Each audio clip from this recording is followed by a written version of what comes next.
Establishment material medicine has failed to explain the cause of diseases. Meanwhile, other health researchers have produced impressive explanations that ring true with our experiences, yet they're shunned by big pharma, media, and governments. It is time for us all to honestly evaluate the establishment narrative of disease causation. Under the proverbial microscope, we quickly find that the establishment claims don't hold true. This raises the question, what causes disease? Many independent researchers over the past 200 years have all pointed to the general idea that the way that we psychologically and emotionally react and respond to difficult life situations leads the body to make biological adaptations in order to assist us with resolving our difficulties. In recent times, one doctor took this a step further and made this idea scientifically and biologically predictable, demonstrable, and provable at the psyche, brain, and organ level. Welcome to the Mind Blown Zone episode 21. This is What Causes Disease. How you going, Brad? Fantastic and never better, Matt. How about yourself today? Oh, never better, mate. Never better. Awesome. It's going to be a good one. Whoa, how could you not be excited after that intro? It was tight and spot on. I look forward to seeing if we can live up to it here. Very, very good. Right. So this is going to be Brad taking us through, taking us along a path, let's say, toward an understanding of the cause of disease. And you've got an interesting path laid out for us indeed. Do you want to tell us how this is going to go down, Brad? This is going to be crazy how it goes down, but we're obviously going to start with the establishment narrative. We're going to work into some alternative narratives that many people aren't familiar with, and we'll end with the Big Bang, which I think is going to be Dr. Hammer and Germanische Halkund, and we'll see how it goes. Can't wait. I've been looking forward to doing this one for a while. I know you have. Well, lead the way. Let's get it rolling. All right. So we have the establishment narrative. We don't need to spend a whole lot of time on this. Obviously, we've poked these a little bit, germs being the first, and I have done now the virus podcast and the bacteria podcast that I hope people, if they haven't listened to those, go back and listen to them and see if you feel the same way about germ theory when you're done. Hopefully not, but if you have questions, we look forward to them. Genes, we've talked about quite a bit. I think, the conscious eating one, we hit on that one a lot, and one or two other podcasts, right, Matt? Oh, yeah. They get a mention here and there. This is, the family history, the mutated genetics, the carcinogens that cause the mutations, right? All these ideas that are, I wouldn't even call them sketchy at best. I'd call them absent of any real evidence. The genetic theory.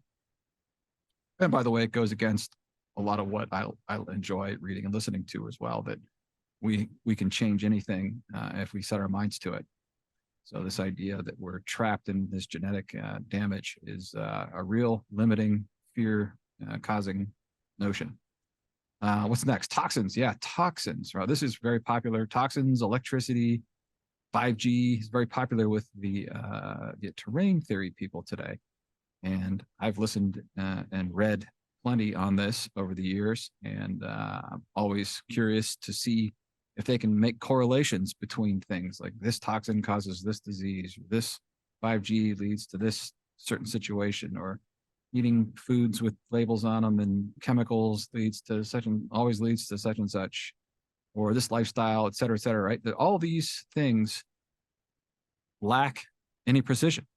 Doesn't matter right what it is. They don't have one thing they can say. Yeah, if you eat Cheetos, too much, you're going to get, nose cancer or whatever, right? They don't ever connect the dots. If you eat too many cheeseburgers, you're definitely going to get a heart attack. There's never any connection. So it's just like the mainstream model. You cannot disprove any of their ideas because they haven't proven any of them. Right. Mm-hmm. So it leaves you scratching your head. Well, what was the cause of this if it's not all these things? So I put an immune system teaser in here. We've already talked about germ theory at length. I'm just going to say that this one lights people's hair on fire, but I'm going to get it over with here, in that there is no such thing as an immune system. Do we have a bodily defense system that protects us, of course, right? If you, if you get a cut on your arm or you get stabbed by a splinter or something gets into your system that doesn't belong, right? Your body defends itself and tries to eliminate the offending material, right? That's a defense system, but it's not an immune system. So immunity implies that there are germs that are harmful and that are harming you, right, Matt? You with me? I am with you. There is no such thing. No one ever found any immune system. And it was introduced into medical textbooks in 1972, the first time anyone had heard of it. They had found all the other systems, right? The circulatory system and the nervous system and the muscular system, right? They found all the other systems, but they never, lymphatic system, but they never found this immune system. And all of a sudden it popped up in 1972, right before, I might add, the United States made healthcare a part of the national gross domestic product, GDP. And one of the requirements of that was that it had to grow by 5% every year. So it had to keep getting bigger. Isn't that interesting? So yes, didn't know that. See, look where we are today, right? Like all of a sudden, healthcare is a huge part of the GDP, and everybody's sick, and there's all these diseases, and everybody's always right.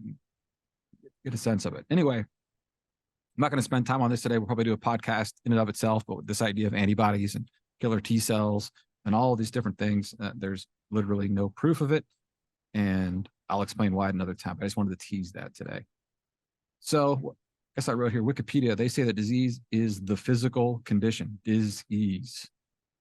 And I've covered most of these things. Yeah, carcinogens, I mentioned, that's just like toxins, right? Same ideas that some chemical or toxin in the air or in the water or the food gets into your body and it causes your genes to mutate. Epigenetics, kind of an idea. All of these come down to what you'll hear a lot of times when you press a doctor or an alternative healthcare person. They'll use this phrase. Well, it's say, well, I've led a pretty clean life and I eat well and I exercise well and don't have any real problems in life. I'll say, well, it's multifactorial causes. I like that word, Matt, multifactorial. And yeah, like I say if you don't have one that's like identifiable, well, we can just say, well, there's probably like imperceptible things that build up over time from different sources, and that they all contribute. Right. You went on vacation to Vegas, a couple months ago. You probably drank some bad water, and you might have had some bad food, and there might have been some excess 5G, signals there, and there's always something, right? I mean, who lives in a perfectly hermetically sealed cave where they are never exposed to water or food or electricity or cell towers from outside of us? Like nobody can live that way. So that it just ramps up in my mind. It just ramps up the fear factor. Like, oh, I gotta go to the city today to do my shopping, and so I'm going to be exposed to all these toxins, right, in the water and then the air. And it tends to it's scary if you think that all these things can make you sick, and it's easy to blame them. Say, well, I used to live near this area where there was a chemical spill, and that's probably the cause of my stomach cancer or whatever. So, right, you can't knock any of them down. So that's what is very frustrating about all of this and why some people glom onto it. It's certainly superior to germ theory in the sense that at least there's some possibilities there. Like, again, I can't discount any of these things, but nor can anybody prove any of these things. So this is where we get into the situation where, correlation and causation, right? And, nobody seems to want to ask the question, is the person who has the bad diet, who has the bad lifestyle, whatever, right? Doesn't eat well, doesn't live a good lifestyle. Is that person also having psychological, emotional life problems in general, which leads to the bad diet, the bad lifestyle, the bad habits, right? Is there anybody ever asking those questions? So I think they're being asked, but they're just it's just lip service. When the doctor is kind of like, well, stress. You want to reduce stress, just as a blanket term for all psychological experience. Right, but my point is that has anyone tried to make that correlation? Like, okay, if it isn't diet, lifestyle, 5G, water, etc., let's see if these people, what correlates to their psychological condition, their emotional condition, state of mind. That's pretty rare, and I don't think that's ever been done. It seems that what's happening is that in general, establishment narrative here is that you show up to the doctor, you're presenting with particular symptoms, and they have a list of potentially bad things that are correlated. And they'll run through the list like, yeah, you had any exposure to this, you had any exposure to that. Are you engaging in this activity, that activity?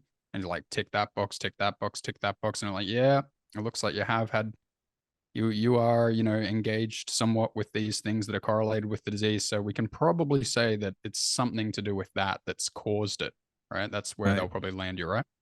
Right. And this goes for the mainstream and the alternative healthcare, right? Both sides of the Mm-hmm. coin, lean in this direction. So there's this, this element of, it's always an element of fear and uncertainty and doubt, which I think can oftentimes exacerbate the disease.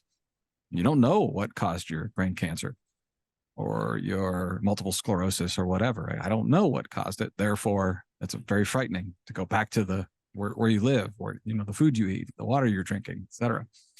So Mm-hmm. it leads to perhaps worse outcomes. But these people are trying, right? And this is what has been taught to our top experts and doctors. So not faulting them. This is as far as they know, this is the best information that's come around. But Mm-hmm. as we'll see as I move on, there's other information that has been suppressed, hidden, downplayed, etc. for a long time now, almost 200 years. And I'm going to go over that today. Okay. So let's have a look. A little note to the disbelievers out there. This next section, I'm going to, I think I'm going to run through 8 or 9, maybe 10 different individuals, most of which didn't know one another at all, didn't work in the same fields, that kind of arrived at these harmonious explanations for the cause of disease. And, some of them are religious, spiritual, metaphysical teachers, but there is that common thread that they're all speaking of as far as the causation of disease. So I want to make a real strong point here that to instantly dismiss, I call it insta dismissal of metaphysical, spiritual, new thought, new age ideas is a big mistake. And if you've done it to this point in your life because that's the programming you got, or about one particular new age or new thought person that it was clearly wrong, or their ideas are stupid, or all these mean that you should sit around and sing kumbaya with crystals on your head, right? That this is a wide range of information and teachers over the course of really 150 years that are part of this. So I would encourage people to not use what's known as the genetic fallacy or fallacy of origin, fallacy of virtue, fallacy of irrelevance. And that is when they hear something, arguments or when it's an argument or information that is dismissed or validated based solely on their source or origin of the content. So in other words, they ignore the claim because it isn't credible, doesn't come from what they feel is a credible source. So Right. I hope Can I people add a little preface there? please get past that. I mean, what you're trying to put across here is like okay, we've established, we've suggested, let's say, that the medical establishment cause of disease is shaky at best and completely inaccurate and false at worst. And now you're going to be putting forward some other explanations from people through history that are harmonious, right? But if someone listening is having a disease, well, something important to recognize is that they're probably currently engaged in the medical establishment stuff, right? And if they still have the disease, there might be some suggestion there that it's not working, and then something new is going to be brought to you, and therefore it's going to be new, right? If you already knew about it, it wouldn't be new, right? So it's just be prepared to receive stuff that is new and seems to go against your present beliefs, right? Just be completely prepared for that. Like what you're about to hear might not necessarily align with what you already believe. So put yourself in a state of mind where you're ready to receive that and just take it in and integrate it and not dismiss it for any reason instantly. It's almost a certainty that people haven't heard this. Most people haven't heard this. Of course, some have. Okay. But these ideas are, what I was going to say is, if you can get past this idea, well, I don't accept anything that doesn't come from the establishment, that's to your own detriment. Mm-hmm. I hate to say it, but I'm of the very strong belief now that the establishment is not working for our best interests. And all I'm saying is take this information and file it in the I'm not sure category, right? In that filing cabinet, instead of it's either true or it's false, right? This is the true thing, this is the false thing. Stick it in the I'm not sure, I don't know category. That way, it's allowed to percolate and it's given a little room to breathe, and maybe you just might find some value in it. So Okay. that's Let's the do it then. caveat. So I'll start with the Bible. And of course, people that aren't Christians are going to run from this one fast, but we got to start with the oldest source. And I'm going to tell you that, it warned many, many verses. It warned against fear and judgment in innumerable verses. And I just added one here. This was Exodus 15:26. And he said, if you will give earnest heed to the voice of the Lord your God and do what is right in his sight and give ear to his commandments and keep all his statutes, I will put none of the diseases on you which I have put on the Egyptians.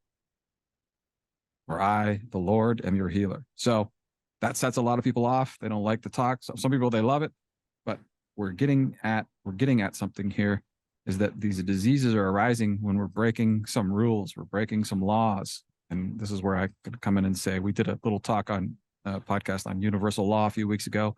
God's law, they're harmonious and synonymous as far as I'm concerned. But this is the just going back all the way in time, there are just countless verses that talk about fear and judgment. And I'll bring that around completely when we get to the end of this talk. See why that's so important. I mean, what it is said here is if you don't do that which is right, you'll get diseases.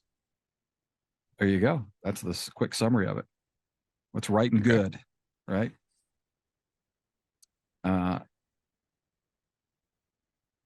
So I'm just going to dive right into this first guy. He's often given credit for being the founder of the New Thought movement, which, by the way, I think that generally runs from 1850 to 1950, basically, more or less, maybe into the mid 1970s.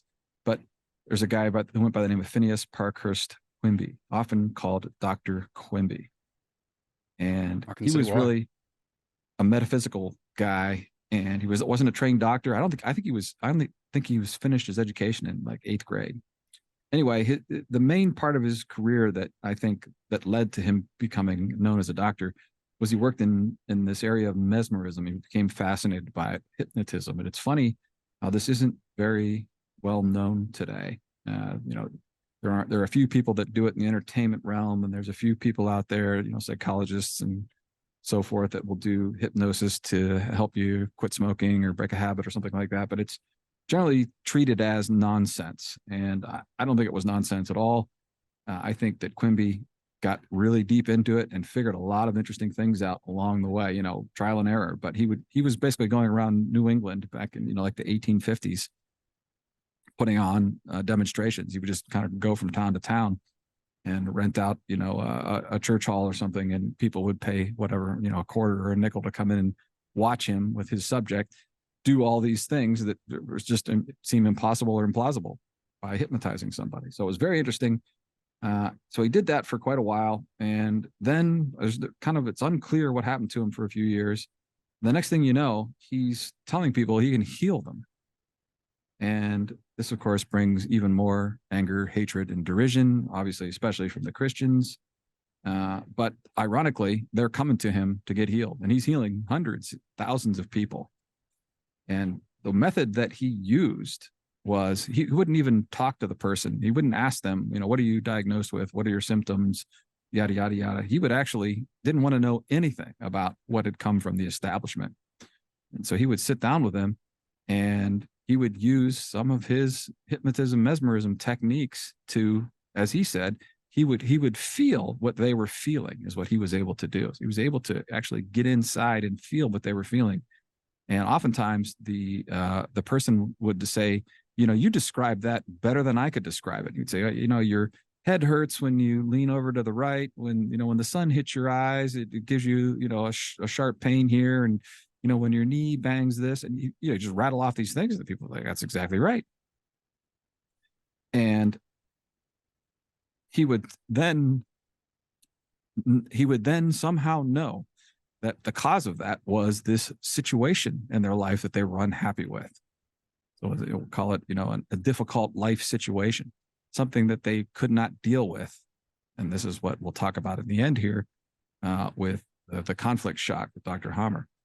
And he would help them a number of different ways, but he would point out they're basically making an error in their thinking that was leading to these feelings that was then causing these physical symptoms. And it's fascinating. I've read his, it's a big giant book I have. It's like a phone book. And I've read a lot of his different case studies. We could do a whole, podcast on just what he did alone. But this is effectively what he was doing. So this is a quote from him. He said, "Your belief is the tomb in which your wisdom is confined." Right. So, right. Belief is at the tomb. And basically these people had mistaken beliefs about something. And he also said, "All men have sinned or embraced beliefs, so all must die due to their belief." And so he was real high on, very poignant on talking about beliefs. And this is one of my favorite quotes of his. He says, "Disease is a belief. Health is in wisdom." So we keep hearing this word over and over and over again. Any comments so far, Matt? Well, it aligns with my thinking. I just think when the way you see reality is not how reality is, right? So that's like belief and not wisdom. It's like it immediately translates into an experience in your body. So wherever you're misaligned with reality, then that is going to reflect onto your body. So it's kind of what he's saying, right? Yep. If you have false right. beliefs about reality, then boom, you have disease. Bingo. So here's a fairly lengthy quote, but I think I need to read it in its entirety. So I'll just go ahead and rattle it off. He says, "The question," he wasn't a Christian, by the way, but he didn't have a problem with Christians. They had a problem with him. But he was using it as a tool because there's tons of wisdom in it. But here's what he said. "The question is often asked why I talk about religion and quote scripture while I cure the sick. My answer is that sickness being what follows a belief, and all beliefs contain disease. The belief contains the evil which I must correct in order to cure the patient. And as I do this, a chemical change takes place in the mind. Disease is an error for which the only remedy is truth." And then he says, going on here, "Another fear is the chance of losing his life, which is constantly multiplied as the medical faculty creates new diseases, which, like the locusts of Egypt, are in everything we eat and drink. What I shall try to show is that these beliefs do really produce the very evil we are afraid of here." Powerful quote. And, you look at his case studies. This is just one that I pulled down, which is really interesting. But, this is one with this aged woman. She was lame, bound down on crutches. And he states that her ailment was due to the fact that she was imprisoned by a creed so small and contracted, and those are important words, that she could not stand upright or move ahead. She was living in a tomb of fear and ignorance. Furthermore, she was taking the Bible literally, and it frightened her. So Dr. Quimby diagnosed her case as a mind cloudy and stagnated due to excitation, and fear caused by her inability to see clearly the meaning of the scriptural passage she had been reading. This condition showed itself in her body by a heavy and sluggish feeling, which would terminate in paralysis. And that's going to be really important when we get to Dr. Hammer's stuff. But that is effectively a lot of diseases that terminate in paralysis. And it's due to this contracted small belief thought. So that's Dr. Quimby. Very, very interesting guy. He died young. As it turns out, I think he was trying to heal by the time, a year or two before he died. He was working round the clock, wasn't sleeping well, wasn't eating well. Everybody wanted to get to him. And, like it or not, his effects were tremendous in that era. And the fact that nobody's ever heard of him is all the more interesting. And we'll see one more guy like that I talk about here shortly. So That's Quimby. Next guy, one of my favorite guys, a guy by the name of Prentice Mulford. He followed right in the same era as Quimby. And I think he became prolific in the 1880s, 1890s. Also died pretty young.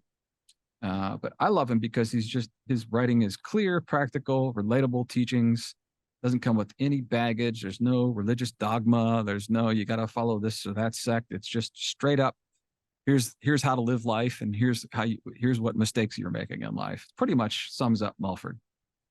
And he's often credited with being, with the first person to talk about the law of attraction, amongst many other universal laws. Wrote a couple of books. One's called Thoughts Are Things. Another one, my favorite, is Your Forces and How to Use Them. So I'm just going to read a few quotes to get the flavor for Mulford, and we'll take it from there. So he says, when the spirit originates no warring, hating, gloomy, despondent thought, no manner of unpleasant thought, the body will take no disease whatever. Interesting idea. And then he says, if you send from you in thought the elements of worry, fret, hatred, or grief, you are putting in action forces injurious to your mind and body. Moving along, to grieve at any loss, be it of friend or property, weakens mind and body. It is no help to the friend grieved for. It is rather an injury, for our sad thought must reach the person, even if passed to another condition of existence, and is a source of pain to that person. Another, he says, a thought attracts thought of like kind. Keep any thought fixed in your mind, say the thought of strength or health, and you attract to you more and more of the thought element of strength and health. And then I'll read one last quote from him. It says, fear cripples the spirit and diseases the body. Fear is everywhere. Fear of want, fear of starvation, fear of public opinion, fear of private opinion, fear that what we own today may not be ours tomorrow, fear of sickness, fear of death, etc. Fear has become, with millions, a fixed habit. He says the thought is everywhere. This is 1870s, by the way. The thought is thrown on us from every direction. This thought of fear, an actual unseen substance, as real as any other element in nature. It is the actual source of poverty of wealth and poverty of health. To live in continued dread, continual cringing, continual fear of anything, be it loss of love, loss of money, loss of position or situation, is to take the readiest means to lose what we fear we shall. Seems pretty obvious. So that's Mulford. So he's just constantly talking about fear. Very, very interesting. And I mean, his books are incredibly profound. Can't recommend them enough to people. So next we jump to a woman by the name of Mary Baker Eddy. She lived from 1821 to 1910. And she had a lifelong illness. And she did come across, of all people, Dr. Quimby, that we talked about a few minutes ago. And he healed her of her lifelong illness. And that's an interesting little story that she would later go on to publish a book a few years later called Science and Health. And it's the foundation of Christian Science. Have you heard of Christian Scientists before? She's the founder of it. And she was, of course, a very devout Christian. And she framed everything in Christian terminology. That's the way she did it. So that's, a big turnoff to people who aren't Christians, and potentially a big turn on to people who are Christians. And of course, we always get that cautionary tale story where, once every 10 or 20 years, there's a husband and wife, and they have a sick child, and it's, got running a high fever, or yada, yada, yada. And they don't take it to the doctor, and the child dies. And this is what most people know of Christian Science, because this is what's, obviously put on the mainstream news to, scare you away from any such set of ideas. Anyway, the way that she framed things, she's used Christian lingo, of course, and she used the word Christ, and I contend that this word can be substituted for the subconscious mind or the psyche. She also used the word sin, which I say can be substituted for not following God's or universal laws. So if anybody's interested in looking at her work and making those substitutions, you'll start to see her quotes. Matt, didn't you have one you were going to throw in here? I forget. Skipping over that. Well, I haven't looked at much of her stuff, but one of the quotes from her that I liked a lot was that she said basically that it's absurd to imagine that the material world creates disease. And she also said that it's also absurd to believe that God or spirit might cause disease, but leave the cure to matter. So, we've got people running around with diseases. Almost everybody's got some disease these days, and they're blaming little material things like foods and toxins and all this stuff, and they're trying to put other things in the body. I mean, gosh, just take a step back for 10 seconds and go, hey, wait, what about spirit? What about soul? What about consciousness? Could that have a role in my disease here? I mean, the word is Right. spelt dis-ease. Maybe I'm not at ease. Right. Right.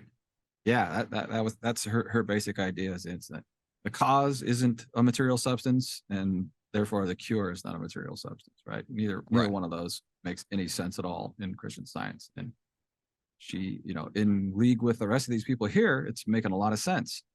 Now, in fairness, modern Christian Science, they don't give Quimby credit for influencing Mary Baker Eddy. And it may be due to some interpretation of words, but their general ideas don't sin. In other words, don't do bad things, and you won't get punished with disease. That's the effective idea in Christian Science. So that's Mary Baker Eddy. So we have yet another individual here, mostly independent, coming up with these, and she healed hundreds, thousands of people. And many, I believe there are millions of Christian Scientists around the world. So, it's odd that they're all living and surviving and having children and generation after generation, and they're not partaking in modern healthcare. Seem to quietly be doing just fine, except for the once every 20 years story where some kid dies. So Right. I would assume that every single Christian Scientist out there, not that I've met any, but we're probably all people who once had health issues that they were struggling for years or decades to solve with material means. And then they suddenly discovered this Christian Science work, and then their sickness was healed. Like, why else yeah, would they be Christian scientists, right? They're not. well, some are born into it, right? It's been around for 150 Okay, years some or are born whatever. into So it, sure. Yeah. right, but yeah, I mean, there's a lot of them out there, and if you read, her work, it rings true. Oh, it's undeniable. So I mean, it's just a immediate resonation with your experience of reality. You're like, oh right, yeah, totally see how I was feeling and thinking at that time related to me getting sick. righto. So let's jump ahead now. We got Dr. Joseph Murphy, and this is this guy is very much associated with the New Thought movement, 1898 to 1981. And he's classified as a New Thought writer and minister. He studied and trained in several different esoteric spiritual traditions. And I bring him in here because he's got a famous lecture, which is entitled "All the World Believes a Lie," and he borrowed this from Dr. Quimby. I don't think he knew Dr. Quimby, but he knew of Dr. Quimby's work. So, and what Dr.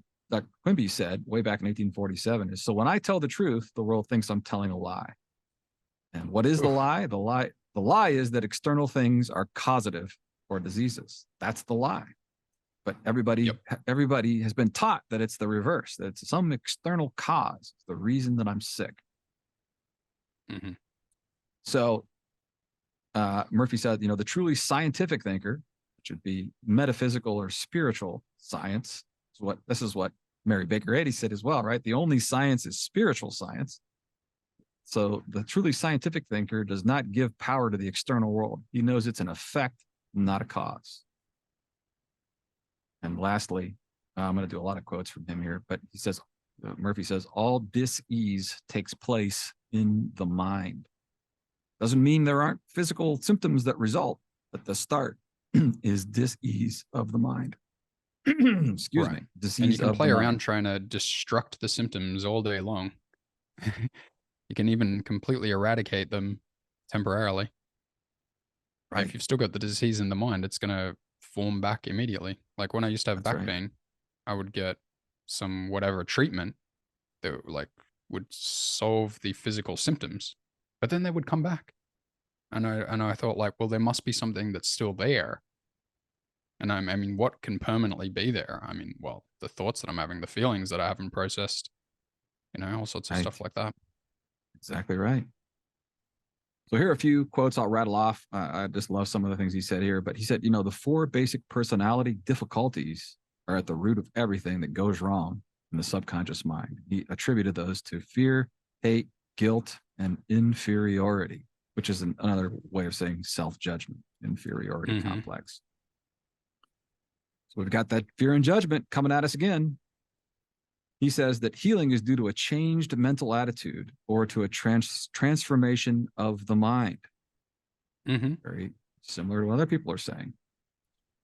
It says the process of all healing is a definite positive mental attitude, an inner certitude, or a way of thinking called faith.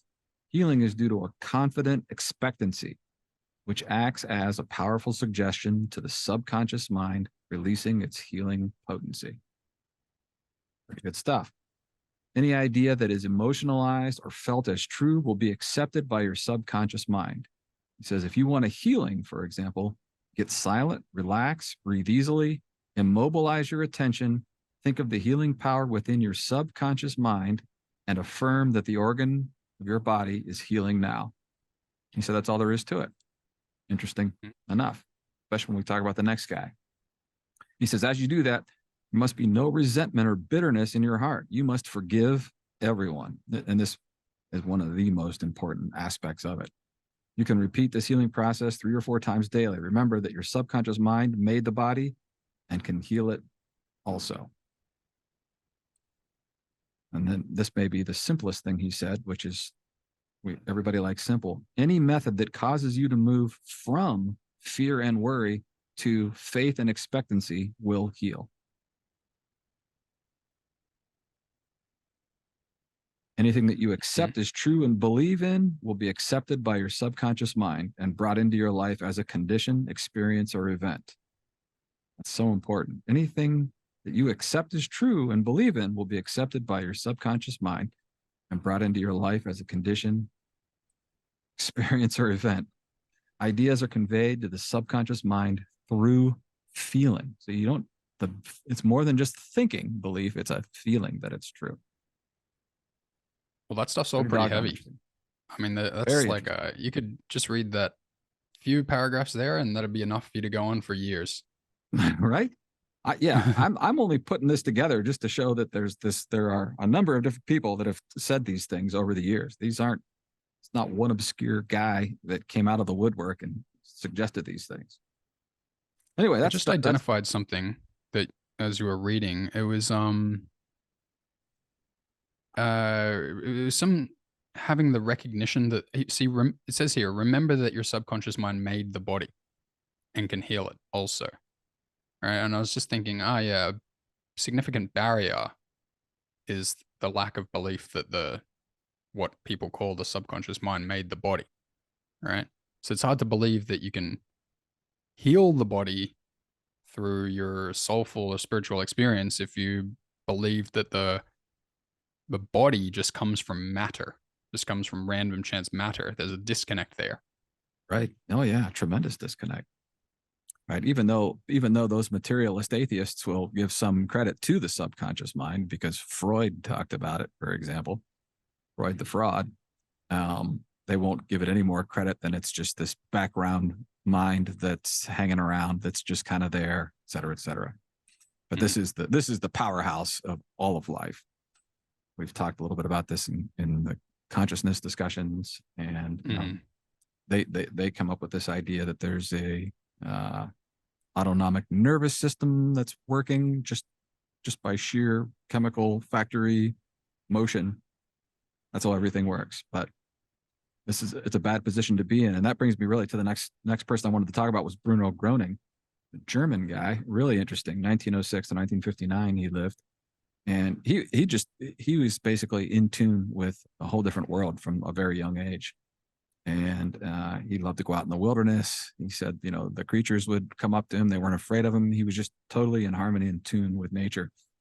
And, he's labeled as a mystic who performed faith healings by the mainstream. They thought he was a charlatan and a phony and a crazy, but somehow he's healing thousands and thousands of people in Germany. 1946 was the big year, I think, or 1949 rather, when he had, basically he was open to do this, and people would come from all over Europe to this guy. He would step out on the balcony of this house And crippled people would stand up. People with hadn't walked, couldn't see or couldn't hear, and it's like these instant healings in his presence. And a real fascinating guy. His neck would puff up. I mean, it was really strange to look at him, but when he was doing these healings, he was like taking on their darkness somehow, and it would get processed in his neck. And it looked like he had this huge like linebacker neck. Really strange. But I just bring him out just to point out that the only requirement he had for utilizing his healings, and he would tell everybody, you don't need me here. You just contact he called it the Heilstrom, or the healing stream, which Murphy is calling the subconscious mind, right? Mary Baker Eddy is calling it Christ, right? Somebody else, Dr. Hummer, is calling it the psyche, but it's all the same idea that this health is our natural state. Maybe not our normal state for a lot of people, but it's our natural state, and we can get in tune with it. But Groening said the only requirement is that you believe in a higher power or creator or God, however you want to look at it. You got to do that. You got to believe there's something out there bigger than you that's looking out for you, that wants the best for you, and that can absolutely, against all odds, heal you if you call it forth. That was his main teaching. And there's clubs all over the world today that get together, and they line up. A couple dozen people will come up every time they meet, and they'll walk through how mainstream healthcare wasn't doing anything for them, alternative healthcare wasn't doing anything for them, and they found Groening, and they did his practice, and boom, they're healed. So it's a little bit like Dr. Quimby. And of course, almost no one's ever heard of him. So that's Bruno Groening.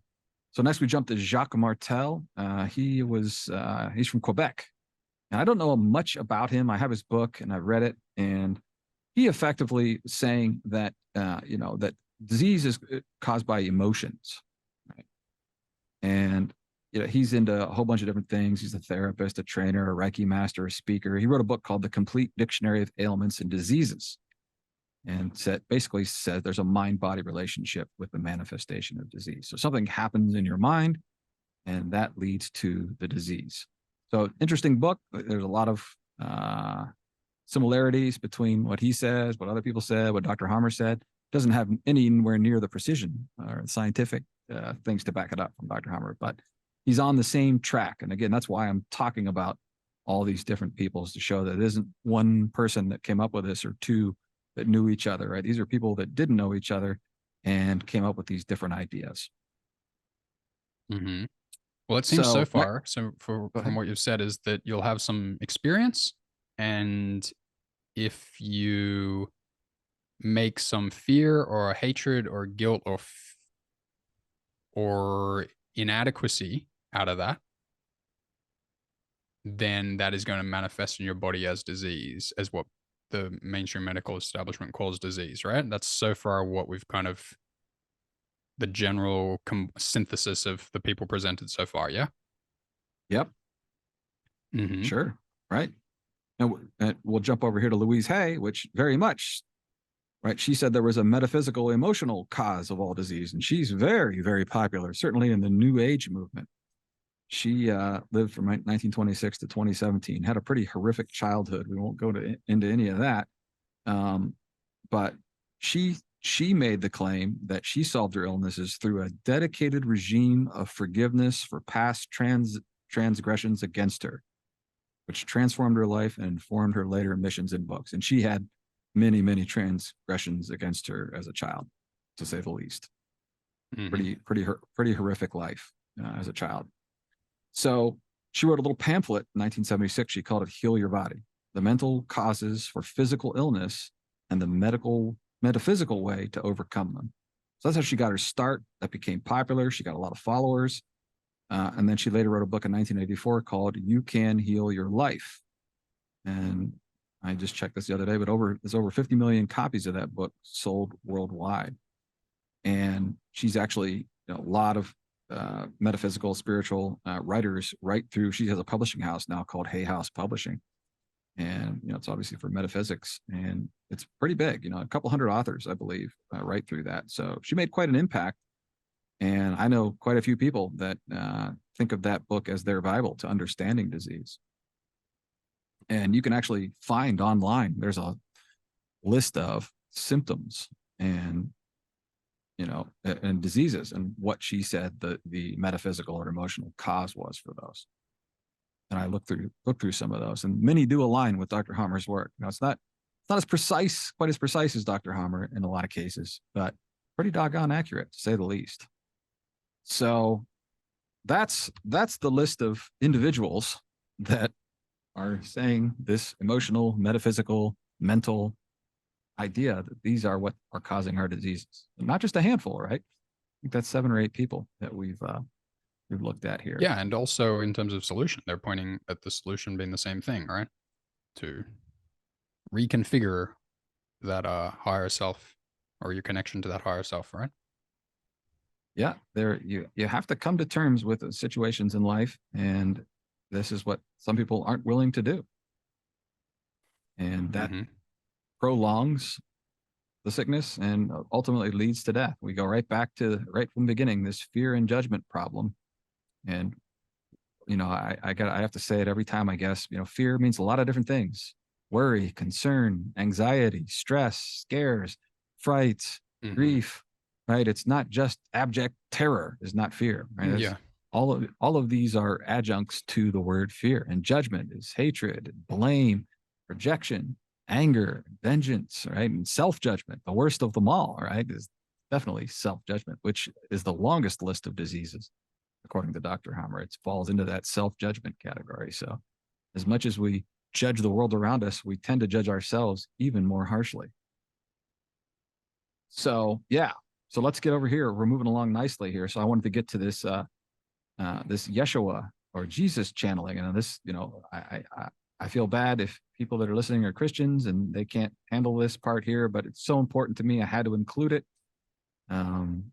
Why, how, I don't understand why I get pushback from them, like that there's no way that, Yeshua or Christ would communicate with us in this day and age, and on and on and on. But the 3 of the most profound books I've ever read are channelings through Yeshua. And this book that I'm about to quote from is called A Course of Love by Mari Perron. And this is pretty powerful stuff. I think these are some of the most powerful quotes. But this is what's said about disease in this book. I'm going to rattle off a few quotes here, and we can then talk about them, Matt. But he says that sickness has been defined as rejected feelings. With this rejection, these feelings become physical. That may be go along the lines a little bit more with traumas and things we don't want to process, we don't want to deal with. But Joshua says, the rejected feelings that become physical were made separate from the self, and yet were maintained within the body, thus interrupting the body's natural means of functioning. So he says, sickness is not sickness, but rejected feelings. The rejected feelings Well, that sounds completely right. The rejected feelings exist as separate and forgotten physical manifestations until they are willfully remembered and accepted back into the spacious self. And we might say the spacious self, and we might call that the subconscious. Rejected feelings are those for which you blame yourself. He said, sickness is the form or manifestation of rejected feelings. These manifestations come to you to prove to you what you think you know. You are responsible for the sorry circumstances of your life. And then he goes on in another section here. He says, ejected feelings are projected by you outside of the body. These are the unwanted feelings that are blamed on others. So this is judgment. These manifest in your interactions with the world, taking on form in the actions of others, in instances where acts of nature or accidents seem to thwart plans, or in situations or crises of all kinds. These manifestations also come to you to prove what you think you know, that others or the world in general are to blame for the sorry state of your life. This is what is meant by no escape. No escape does not mean that anyone is bound to the past and to their former pain, but that each is still bound to and affected by all that has been rejected or ejected. Can I just ask? So it says these manifestations also come to you to prove what you think you know, that others or the world in general are to blame for the sorry state of your life. What is it saying there? It's the manifestations are to prove that to you, but what does it mean by that? The sickness in your life, right? Sorry state of your life, right? Mm. Things that happen to you, right? Acts of nature, accidents, disease, sickness, all of these things come to prove to you what you think you know. This was caused by Uh, that but what is germ. meant by this idea of coming to you to prove what you think you know? What does You that mean? think you think you know germs, your heredity, the carcinogens, the Okay, I got toxins. that. Sure, fine. But what does it mean that they come to you to prove this falsehood to you? Right? Those are your What's the beliefs. point of that? You what you believe. The more you strongly believe something, the more the world shows it to you as being true. But sure, but like it sounds like something has some intention to prove to you that it's true, even when it's not. You're the prover. Oh, you want it to be proved to you. So you Yeah, believe it, and then you go and create something that comes right back in your face and to prove this nonsense to you. right. So it's irrational because I'm like, this is irrational. But yeah, it's irrational, right? Always. Okay. That didn't sound beneficial.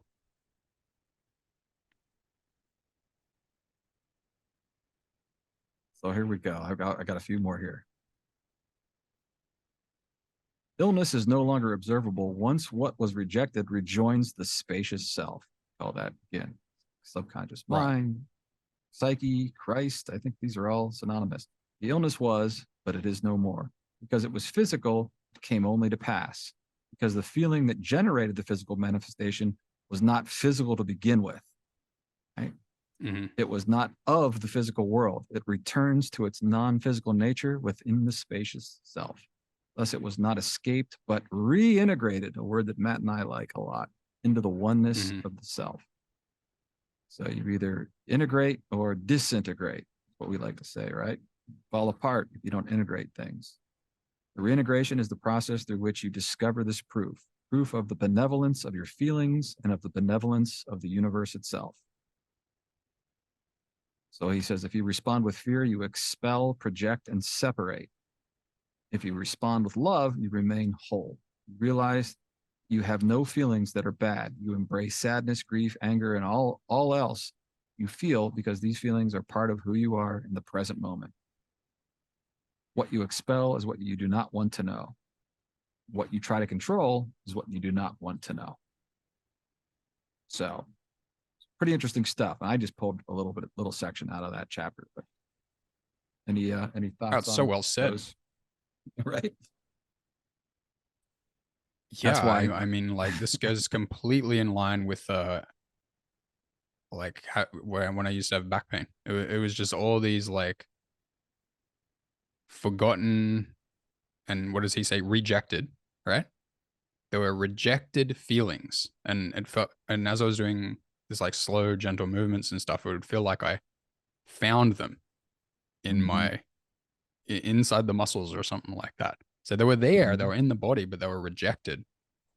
And as I would use the term like become conscious of them, but really what he's saying here is like reintegrate them or kind of like make them part, accept them back into the spacious self, right? right. And yeah, it's like as they are accepted, I would experience them, and then it would be integrated, and then they would be gone. Like Right. the pain would be gone forever. And like, That's right. I would try to, when I'm selling this information online, the payment platform or whatever would be like, do you have any, you can't make this claim that it's just the sickness is gone forever. And I'm like, but that's how it works. Like it's just gone. Like once you feel the feeling, it's gone Right. forever. It's a cure. They're like, you can't say it. Like, why not? Right. Since we're in this realm, we might as well bring up Saint Germain and what the way he talks about it. Again, if you don't believe in ascended masters and all the rest, Blavatsky was an evil Luciferian. That's too bad. But I don't reject the messenger. I like the message, but he talks about this idea of misqualified energy, right? Mm-hmm. That's what he's talking. And this is what the yoga, the old Indian stuff, right, way back thousands of years ago. So the purpose of yoga was to move this stuff. But the idea is that when you have this emotion, but you don't feel it, you don't allow it to be felt, then you have to store it within your body until you decide you want to feel it. So it's misqualified until it's felt. And what we really want to do is just feel that feeling that we rejected or projected or rejected, and just allow it to be felt, whatever it is, whatever that anger, grief, whatever it was, is let it flow. And then it gets to return back to the sea of energy as neutral. Right? That's the idea.